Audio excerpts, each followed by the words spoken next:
Factor completely. If the polynomial is prime, state this. We have the polynomial x squared minus 2x plus 25. Since it has three terms, I'll go ahead and start with my parentheses.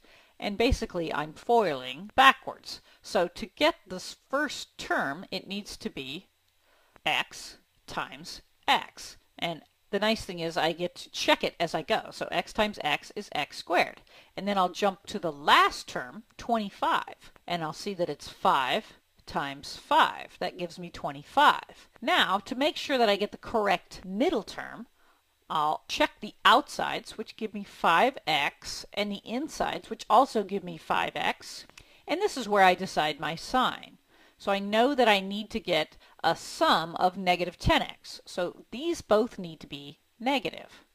And the last thing I need to check when I do the signs last is that this last sign really is correct. So a negative 5 times a negative 5 is a positive 25. So this is the correct factorization.